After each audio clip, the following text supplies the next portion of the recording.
మంత్రి కొండా సురేఖ వ్యాఖ్యల కేసులో రేపు నాంపల్లి మనోరంజన్ కోర్టుకు నాగార్జున హాజరు కానున్నారు.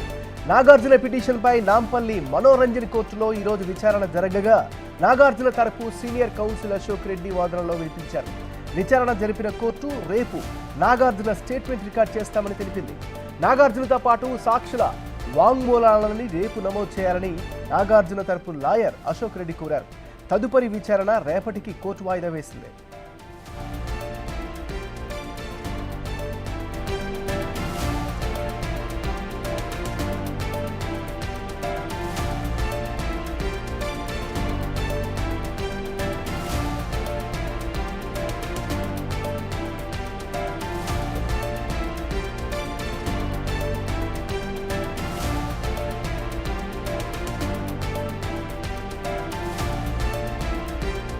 మంత్రి కొండా సురేఖ వ్యాఖ్యల కేసులో రేపు నాంపల్లి మనోరంజన్ కోర్టుకు నాగార్జున హాజరవుతారు.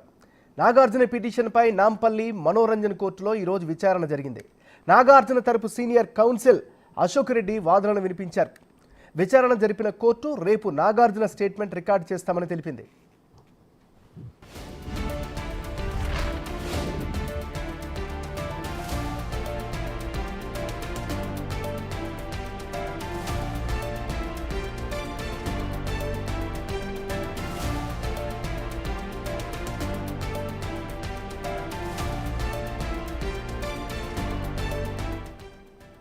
బులెటిన్లో మనం బ్రేకింగ్ న్యూస్ చూస్తున్నాం.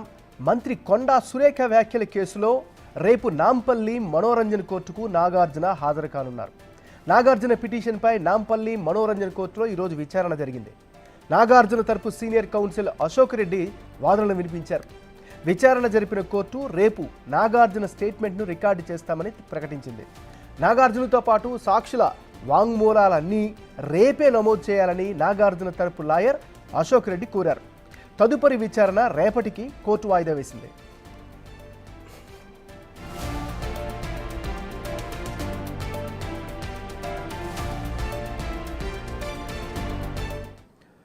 బులెటిన్ మన బ్రేకింగ్ న్యూస్ చూస్తున్నాం. మంత్రి కొండా సురేఖ వ్యాఖ్యల కేసులో రేపు నాంపల్లి మనోరంజన్ కోర్టుకు నాగార్జున హాజరు కానున్నారు.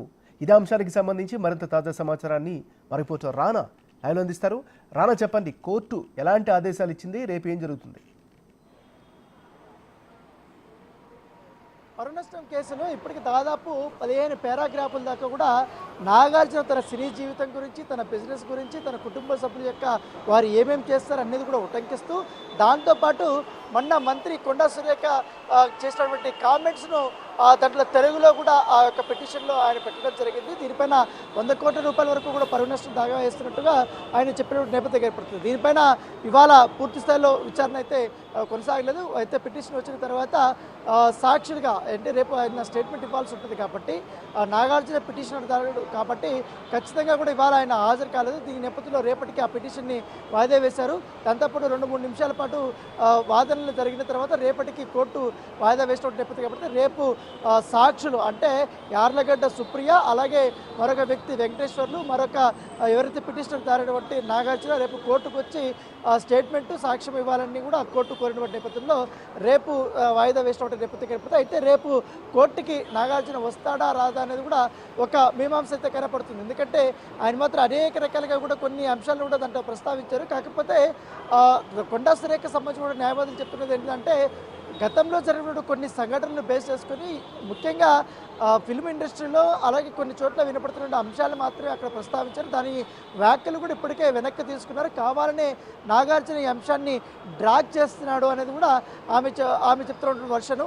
కాకపోతే ఆయన రాసిన బట్టి పిటిషన్లో కానీ ఆయన వేసిన బట్టి ప్రస్తావించిన అంశాలు, ఎందుకంటే పరువు నష్టం దావా దీంట్లో చాలా వరకు అంశాలను ప్రస్తావించారు. కానీ అవేమీ కూడా విచారణకు కానీ కేసు పెట్టేంత కూడా అంత సివియారిటీ అందులో అయితే కనపడటం లేదనేసి కూడా లాయర్లు చెప్తున్నారు. సో ఖచ్చితంగా కూడా మంత్రిని డిఫేమ్ చేసే విధంగా కూడా వాళ్ళు కూడా అనేక రకాలుగా కూడా వాళ్ళు ఈ మధ్య దాదాపు 4 రోజుల నుంచి చూస్తున్నాం ఆయన దుష్ప్రచారం చేస్తున్నారు. దాంతోపాటు ఈ బీఆర్ఎస్ సోషల్ మీడియాలో గత 10 రోజుల నుంచి కూడా జరుగుతున్నటువంటి అంశాలపైన కూడా కోర్టు దృష్టికి వీరు కూడా తీసుకురావడం జరిగింది.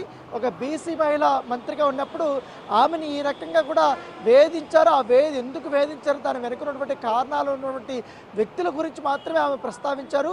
ఆ ప్రస్తావించినటువంటి వ్యక్తులు వీళ్ళందరూ కూడా అట్టారు. ఒకవేళ వారి పేర్లు తీసినట్టు అంశాలు కూడా ఒకవేళ వారు నొచ్చుకుని ఉంటే, వాళ్ళు బాధపడి ఉంటే నా వ్యాఖ్యలు వెనక్కి తీసుకుంటున్నాను అనేసి కూడా మంత్రి బేషరతుగా చెప్పినా కూడా కావాలని డ్రాగ్ చేసుకుంటే ఇంతవరకు తీసుకొచ్చారనేది కూడా వారు చెప్తున్నారు. కావాలంటే మేము కూడా నాగార్జున పైన కూడా మేము పరువు నష్టం దావా వేయబోతున్నామంటూ కూడా మంత్రి గారికి సంబంధించినటువంటి లాయర్లు అయితే చెప్తున్న నేపథ్యం కనపడుతుంది. ఎందుకంటే ఇప్పటికే కొన్ని క్లిప్పింగ్స్ కూడా మాకు సోషల్ మీడియాలో వైరల్ అవుతున్నాయి కాబట్టి వాటిని కూడా మేము ఆధారాలు చేసుకుని మేము ఇప్పటికే మంత్రి గారు బలహీన వర్గాలకు సంబంధించిన వ్యక్తి కాబట్టి ఆమెని నష్టపరిచే విధంగా కూడా, పైగా సోషల్ మీడియాలో ఆమె కొన్ని రోజుల్లో ఆమె మంత్రి పదవి పోతుంది, ఇంకో రకంగా ఇది అవుతుంది అనేది కూడా పెద్ద ఎత్తున కూడా దుష్ప్రచారం చేస్తున్నారు కాబట్టి ఖచ్చితంగా వారిపైన కూడా మేము చర్యలు తీసుకుంటాం, మేము కూడా పరువు నష్ట దావా వేస్తామనేసి కూడా మంత్రి గారికి సంబంధించినటువంటి లాయర్లు అయితే చెప్తున్న నేపథ్యం కనపడుతుంది. అయితే ఇటు నాగార్జున సంబంధించిన లాయర్లు మాత్రం అనేక రకాలుగా కూడా వాళ్ళు కొన్ని కీలకమైనటువంటి అంశాలను వాళ్ళు ప్రస్తావించారు. ఎందుకంటే